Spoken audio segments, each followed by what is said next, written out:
You're listening to Redman in the House. Hey, it's a podcast.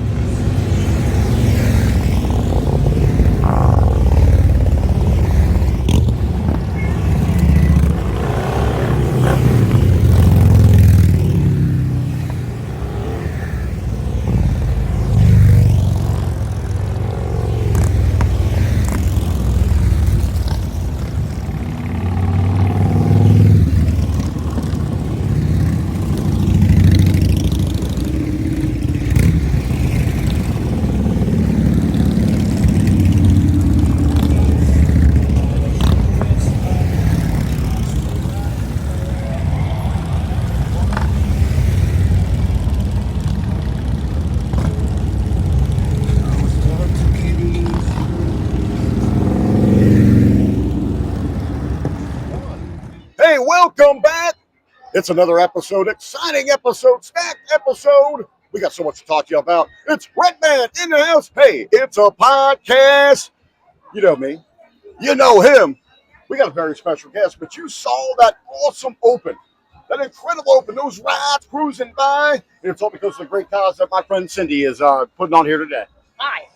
Hi, Cindy. Oh, it's all mine. Yeah. Hey, I'm excited. Thanks for having me on this. Well, we're excited to have you. You're even just not on the show, but here at the VFW 7570 Harrison, Ohio. What you guys are doing here is very, very special. Yeah, thank you.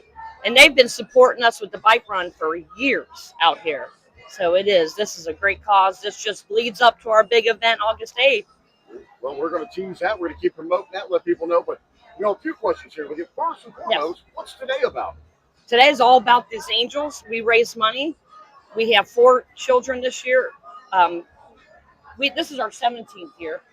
But this year we're giving out wishes to 4 angels that are... What's an angel? It could be from 4 years old to 18-year-old child, and they are in need. They just have a major disability or cancer. This is to give them life. Hope. Give them hope, give them a wish, and give them love. We love seeing their smile. And these people all come out every year to support these angels. Everything raised today will go back to those angels for their wishes. I got to tell you one thing. That misconception out there when they see bikers, they're big, dangerous individuals.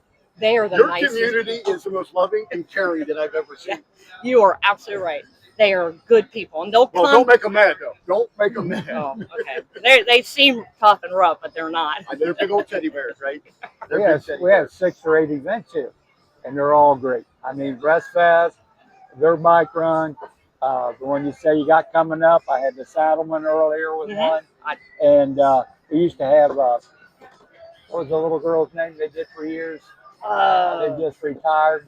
Rally for Cali. Well, Chase always comes here to lead it. One of our angels would always be here to lead it. What's very cool is Redman's talking about, they host many of these events, but you said for recorded, everyone's working together. Yes. It's not, hey, our event's got to be the best. We don't have everyone comes together. Yeah. We a lot of our friends go to Breast Fest, SOBs. They come and help our event. I mean, it's just, we're all big happy family. I've always wondered one thing about the SOBs. They just come up with that name so when they say, get out of here, you SOB. I think so. I don't know the history, but I do believe that. They're actually called the Southern Ohio Bikers. Yeah. But it is pretty A cool. little side story. When I was young, my Uncle Mark, love the other man, he's an awesome guy. He was a biker. He was one of the first members of the SOBs. When I was young, they were a Little League soccer sponsor of ours. We were like the Raiders, the bad boys of the local soccer league. Bikers would show up and rev up their bikes around it. So you had all the soccer moms in their minivans. Like, oh my God, these heathens. They'd be worried about that. I'm scoring goals. Right. It was a huge, it gave us an advantage. It was a lot of fun. So what does it take to put something together like this? We work like this event or this event, anything. Well, there's a lot our of friend Tim and McCarthy, teamwork and all that. Yeah, we do events all year round. We work, my husband and Trudy and Dan, we work all year round for all these events. But our friend Tim McCarthy, he basically handles this event for us. That's pretty cool. 2 weeks ago, we did our golf outing, and that raises money for the firework. We have a good team.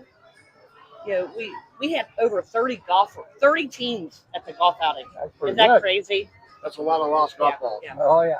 Hold on, you got bikers on the golf course? That's No, it's just anybody, but yeah. That would be scary. I'm just picturing a golf bag strapped to a Harley, you know, going up hole 9. Yeah.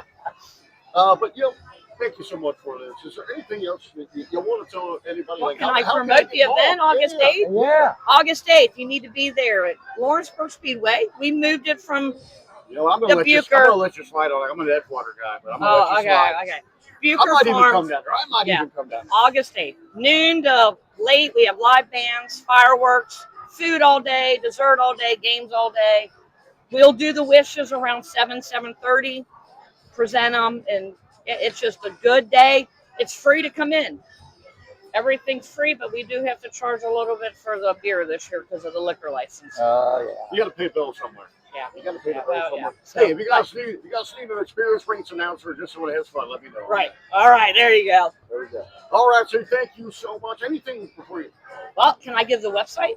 Yes. You need to check us out, www.oserrothfest.com. There you I'm gonna go. have that right there on that beautiful screen for you There there. you go. There you go. Thank you guys. You're welcome, baby. And nice microphone. Thank you. Hey, this is how you do it around here at the VFW. We got Hey, big yeah. shit going Right, on. that's pretty cool. This is how we got it going on. Billy, we're talking about great things. You can go back to what you're doing thank you. if You you'd go like back there. to work. We Thank know you you. got to work. Billy, I know what the things that we love doing. Let's Oh, start yeah. off. We love that cruise down memory lane. Oh, I got you a couple this week. I know on these guys. First one's a 62 Chevrolet. He ran A stock. He was Bob Runts. I believe it was related to Runts Meats back in the day, wherever the meat market was. Were they He down had in a- Finley? I'm not sure where he was at, but he ran this 409 Chevy 62. And then he turned around later on and got him an E-modified Nova, about a 68. And he called it, I believe it was Rampage, and sponsored by Runts Meats. Bobby, he would drive this car in. You'd see him have it jacked up, throw the slicks on it, open the headers up, and You go knew it was race. coming. You Oh, knew he was yeah. coming. He You knew was it. really stout. You knew he was coming. The next one's a real good one. It's a Thunderbolt 427. It's one of the originals. This guy was named Stan Haggard. This car was sponsored by all the older folks of Cincinnati, Rock and Feel Ford, over there on Coleraine back in the day. And he ran in that super stock or whatever they called it back in the day. And then he painted it maroon to cipher, I'm going to go run modified, and he made it an A-modified production car.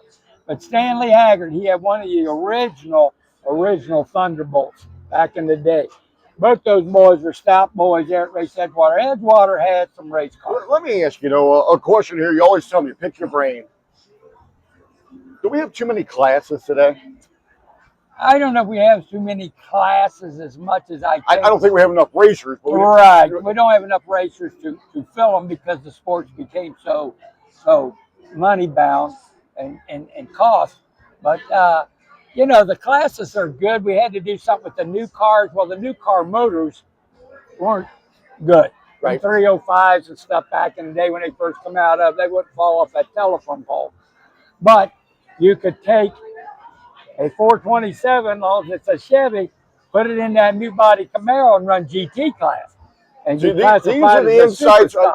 I love when your eyes light up when you're talking about something like that. Oh yeah. And I know you got a couple of names that light you up here, man. Oh, yeah. I know we got couples, we got teams, we We got our everything salute today. to the unsung. Let's hear about All them. right. Well, my mini celebration of life is a couple super gas guys, which follow under a race team, and they're great guys. One is Bob Bond. I don't know if everybody remembers Bob Bond, but he had Bob Bond race cars. Bob was an elderly gentleman, ran a big Honda store up in Ohio, and I believe by Shady Side, Ohio. And Bob sponsored a lot of cars. They wore uniforms, they were on everything. And then Bob, what was neat about Bob, he worked safety safari at the Spring Nationals in Columbus.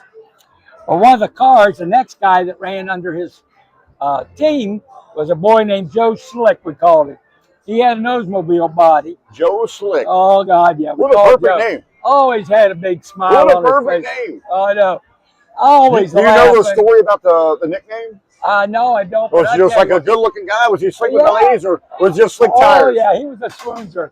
He was a card. He'd have more. he'd be laughing. I tell you what, he'd tell stories that you could tell him something. He'd just start busting out laughing. But Joe was good. Joe would run. He'd run hard.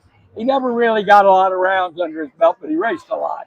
And he was just a neat kid. We lost him early in life. And great God, Bob had a Camaro he started out in, body style, and then he went to a Corvette later on, which was a good car. The Vet's still around somewhere, and this Camaro, a guy named Cisco runs. They got that old car.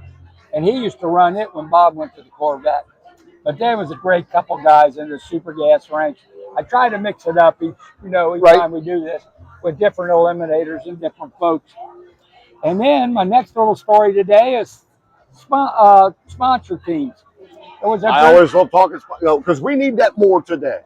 Well, there was an oil come out called Slick 50. One thing I don't want, don't think of a sponsor as they just give you money. No. You got to give a ROI. It's called return on investment. What are you producing for them? Well, usually the car's painted in a scheme, and then the lanes. You got to do more. I'd love to see teams go out, bring the VFW would sponsor one, but we need the cars on weekend for something like this. Well, you get bring them out. Well, also like these teams will be say a PRI show, right? In Indy, they'll be there. And they'll work the booth. If that company's got a booth, they do some of the I'm thinking grassroots here. Oh, yeah, well. And the cruisins, they're here every Thursday. Mm-hmm. Send one of the team members down. Hang out. Well, I always love when they have those cards ready, too. Like a business card where it tells you that it has awesome pictures, lets you know the driver, the owner, the best times, the insights for it. Oh, yeah. Well, one of the things that's neat, too, that's what they do. They'll go out and, say they're racing a race at Edgewater. Right. They'll have their banners out. They'll have a little, the flyers there. You can pick one up, pictures of the car. Right. If the guy's there, you can get it autographed. So they do a lot of PR work when they're not out on the track. I think, just the average Joe racer needs to learn a lot from them. Oh, yeah. And I'm not trying to put him down because, if they're passionate about what they do, they're amazing what they do. It's those little extra things that set you. Well, that's what you got to do. You got to be friendly and personable. Right. Let the like we always talk, let the outside world do its thing. Right. We're here at the racetrack enjoying and having fun. And the Slick 50 group was neat. It was an oil company at the time. And they had a lot of good racers raced under that banner. They had a pro stock car. I believe Jerry Ekman drove that for a little while. I believe the Richardson Edmund, he ran a car for them. Arnie Martell, he ran a car for them. And they had a fairly nice team, but it lasted 2 or 3 years. That Slick 50 kind of went off into the sunset. I don't even know if they're still in business or not, but it was a neat little company at the time. They did a good job. So, and then my next little group is, we started last time, remember, car names, right? Car guys, dude, right? we love those. We love those. Let me clarify. I goofed up the last one. I kept saying Swamp Thing. It was Swamp Rat for regardless. I don't know. No, you did. No, you fixed it. You fixed it at the end. I don't know why I kept saying Swamp Thing. I think that was the movie. I read your note wrong, and I told you it, so it was in your head. Yeah. But this week I got one. Back in the day, in wrestling, we had ring rats. Oh, yeah. We won't go into that. We won't go into that. But this first one here, this guy, I really like this guy. He was a neat guy, kind of a quiet guy. And he ran good. And he just was kind of, he could get it done, but he just never had the major backing of a Prudhomme or whoever. But this guy, his name was Gary Bergen. And the name of the car was the Orange Baron. And it was, Orange Baron. Is that still out there today? Huh? Is it still out there? I don't think so. Is there variations of it? Could be, but I think I've called that. Yeah. I think I've said that name before. Yeah, but Gary hasn't. I'm not sure if he's still with us. Well, I don't know if he's still with you. It's like Michael Keaton and there's new Batmans, but I think there might be one out there. Yeah, but Gary was stout. He would run here in the Midwest. He was from California, and he'd run a lot of the match races. He had been to Edgewater back in the day, and ran the nationals, all the national events. And Gary was, like I said, kind of a quiet guy. And he could spank it. He could get it done. He was a 5-second player back then with the stout. I'm stealing that. He spanked it. I'm stealing it. I'm so stealing that on that mic. And the next one's a famous one. A lot of people remember. You ready? Tom the Mongoose McEwen. The Mongoose. Oh yeah. The elusive. You got to catch him. You got to catch him, right? You got to catch him. Well, him and Prudhomme were big guys. And that was the big thing on the West Coast. You had the snake against the mongoose. Dude, that's a promoter's dream. Oh yeah. That's a promoter's dream. Oh yeah. And that's what Ricky, Ticky, Tabby, the snake versus the mongoose. Oh yeah, and that's how you got the crowds in the track. You'd have it like say Edgewater, man, you got the snake and the mongoose going to be there this weekend. They should highlight something like that. Oh yeah. Now when Perdome was backed by the Army, Tom was backed by the Navy at the time. And then Tom ran a lot of cars. He ran top fuel for a while at the beginning. Both of them ran top fuel early. Then they went to the funny car. Tom finally won the U.S. Nationals. He was in a sponsorship by none other than English leather, the old cologne guys used to wear. The smell good stuff. Yeah, I couldn't afford that. He won the U.S. I couldn't afford Nationals that. in his Corvette. And then he tried to run more nostalgia, but he had a 57 funny car, 57 Chevy body. It was too heavy actually for the class, but he'd make the show and people were crazy about the old body style. But that's a couple this week, the Mongoose and old Gary Bergen, the Orange Baron. And then let's see what else we got this week. I thought of a new one. I said, sometimes I lose out on the man and wife deal. And I did get one this week. It's Corky and Mike Wolfel. They're from down around Hendersonville, Gallatin, Tennessee, down by Nashville. Now, Corky, she runs a K-Stock automatic. And he runs an F-stick Chevy too. And they are a fun couple. We have a lot of time with them down in Nashville. We have a couple beers with them. But great people. Corky just started driving, and she is having a hoot. And at a late age. Corky, they're not a young couple. She started later on in life. I was going to ask you a little bit about that. I love all these couples. I'm going to take it away from them. You maybe can add them into this. Did you ever see a bit of rivalry where, the wife's like, just sleeping on the couch tonight? Well, they tease each other, Of course, you got to know where your bread's buttered too, per right. se. So, well, if you even met a guy, what do they say? Happy wife, happy life. Yeah. Maybe you red light a little bit. So, but Mike got her a Camaro, and she just loves it. I met her years ago at Bowling Green, and made friends with him. And a cute story for story time with Mike was he was running a 68 G automatic at the U.S. Nationals.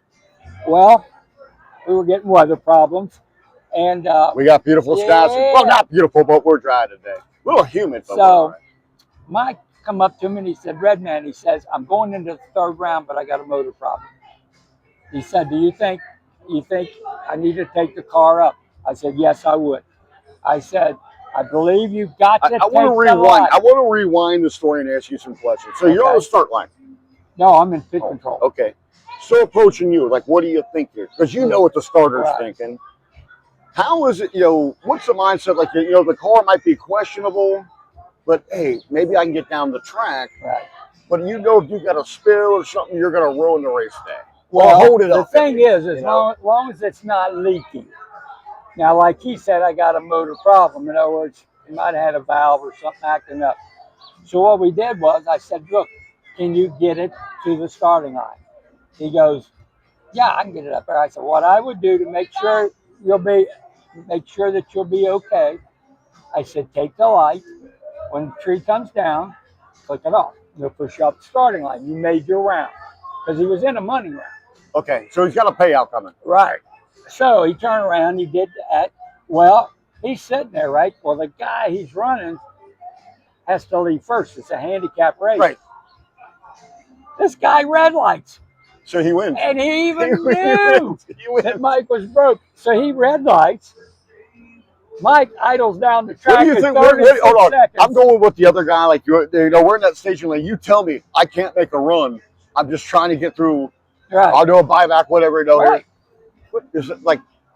Premature? He just got overexcited. I guess he did, but he left red lighted. Well, Mike idles down the track at 30. I'm feeling really bad for the guy that red lighted. Right. So he idles down. I know the guy's a great guy, and he just said, I don't know, I wanted to hit it. And he said, I went, and he red lit, but Mike idles down, right? Well, we get a rainstorm. The race gets rained out. So we're off a week. Mike gets to take the car home, Fix work it up, on it, ready to go. comes back in next week and wins the U.S. Nationals. And Holy it was crap. an That's a unbelievable story. That's a story right there. Oh, yeah. Mike was so That's like the tickled. quarterback going back to the locker room. I'm thinking in the NBA. Was it Willard from the Knicks that came walking back? That's the way that is. I tell you what, it was unbelievable. And he wound up strapping everybody, winning the U.S. Nationals, biggest race you can win. That's awesome. And it was just what a true story and a good story. And it was a blast. I mean, it's one of those life lessons for the kids out there. And Mike was never the one give we're up. talking about with Mike and Corky. That's the same Mike. And he had a G automatic Camaro at the time. And then he got this Goose. He likes to run a Yanger. Right. So I call him Yangers. And he had a blast. But it was so neat. We got to celebrate with him in the winner's circle. And he couldn't thank me enough. I said, Mike, that's my job. I got to give you information. My information for you, what you need to do, take care of. That's what you do. If you're a good race official, to me, information. If you don't, that's why you got a radio. Hey, I need to know. Blah, Well, blah, you got blah. to talk. Especially if a racer's having trouble. How much importance is there for communication at the track? A lot. Because you know what? A guy might have a thing where he's buttoning up and they're calling him to the line. Well, I guess let me say, communication amongst the crew and the officials. the drivers, all that. Right. Well, they approach me. When you work pit control, I'm out there making sure everybody's all right. You're parked okay. You need anything. We need trash cans. We need this. We need that. Porta-johns, whatever it may be. Then they might come up, like I said, he's finishing up, maybe broken axle. So he's changing the axle. He says, can you tell him I'll be there in a couple minutes? I'm putting the slick on now. Give me a couple minutes. He'll be there. Okay, after a couple minutes, we're going to be running. You know what? We're going to do a whole episode on gate to gate. Oh, yeah. When you pull in, when you pull out. I think, because I know a little bit of it, but I think your insight would be. Well, a lot of amazing. racers get mad when stuff happens, and then they get thinking, you know, their brain's running through so many things. Well, reach out to somebody and say, hey, I'll be there. Just give me a second. I want to throw out there, too, though, those unsung heroes. I know we do our unsung here, but the unsung heroes of the track, and I give them a shout out every time there, is concessions. Oh, yeah. Those people work in hot concession conditions. stands. Oh. They handle a lot of people. I think that's why we got some good food. It's a hard job in there. Oh, yeah. It's the same way here to me. When I got this place running, if I got a good band, there's 4 girls behind that bar. And it ain't no sitting down. It's 4 lovely ladies, and they're hustling. Yeah. They're running faster than drag racers. Oh, yeah. So, you know, it's neat to know, and racers should do that. Kind of sometimes instead of being headstrong, right? Look at your surroundings, think of what's going on. Appreciates what's around you. Yeah, and then, you know, don't fly off the handle. Go, hey, I need a little help here. And that's what we do, especially myself. Some guys, you know, I don't know, but I was always, I felt like the more I could do for a racer, the more it reflects the company's good. In other words, sometimes NHRA and IHRA used to get bad raps from racers. Well, yeah, they got a job to do. They got a race to do, and its decisions got to be juggled. But if there's a possible way to get it done, they've got a heart enough to make it happen. And they've done it. I've had division directors say, okay, I'm going to run super comp before this class. But he's got to be there. You're giving me somebody. We're going to talk about gate to gate. We're going to talk about run orders. Oh, yeah. Well, you know, I told you after we get done recording, I'm going to tell you about a run order that I had to put together on the fly the other day. But we are running a little long on this episode. Well, now finish this last one for you, and then we'll get on off here and let everybody enjoy the rest of their day. I want to start families. Family team. This means generations, not just man and wife. This means grandfather, father, grandson. So a couple I got this week is the running family. What a great family. There was Rock, the mainstay of the family. Then his son Randy raced. The daughter raced. She raced in brackets. And now the grandson, Zach's been racing for umpteen years. You're going to love that. Oh, yeah. Zach's a stout racer. Zach runs super stock, and super street. Zach's a good driver. And a great family, friendly family, nice, always speak to you, great. I mean, just a great people. Next little family I got is out of the New Albany down in Indiana, Louisville area, is the Duncan family. I got Elwood, who's the grandfather, who raced a black 69 Camaro for years. He called it Mr. Pest Control. Yeah, because they ran a pest control business. So Elwood raced for years as super stock. I believe it was J automatic at the time for him. So then when he got up in years, his son, Jeremy, wanted to start racing. So they kept the car, repainted it to silver. It is now, same name, Mr. Pest Control. And Jeremy's a hell of a driver. Won many national divisional races. Also was our representative a year ago in the All-Star race down in Texas in super stock. And Jeremy's a stout racer. And now his son, Avery's running. He's got a super stock Nova. And he's starting to get his wings into the fire now. That's And, pretty cool. Hey, once you taste it. Oh, God, yeah. And that's a great family. They're good people. And that's what's neat about an old timer like me. It's neat to see. I met the grandfather, who's me, and then the son takes over the chores, and now the grandson's Well, that's coming along. kind of why we're doing this show, so that generations can hear their stories and know how. Yes. If I could share a little bit, because that really does. It's about the future. It's about the moment. Yes. So a couple that I really got the call that really meant to me. I know an individual that's close to you, Mr. Jason Becker. Yes. I got to call his grandson's first run. Wow.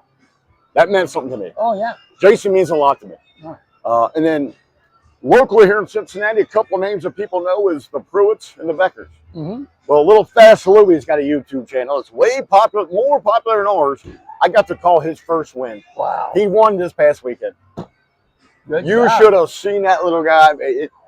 And it's the future today, you know, for junior dragsters. It was so fun. Oh, yeah. Well, you're talking about that. Just think of the owner. Dick Winley ran gas for years, and then Mike come on board. Mike took over. Mike is so proud. Bad Mike racer. is so proud to have that name. Oh, yeah. Mike was a bad cat in the day. And, he still dabbles with a couple pro stock cars. Right. He runs in and he's dabbled build motors for round cars. And, but there you go. There's a father's son and racing. Well, and we want to reach out to him because for people that are not racers, see the family can do it. Yeah. I can speak a testament. Ron's a close friend of mine. And the passion that he puts in there. Oh, God, yeah. We know what? A little hot out here. And I keep Yeah, sorry, I keep looking away. You got me out in the sun. There's beautiful women walking all over the VFW 7570 Harrison, Ohio. The bikes are about ready to come back. Redman, you got anything else?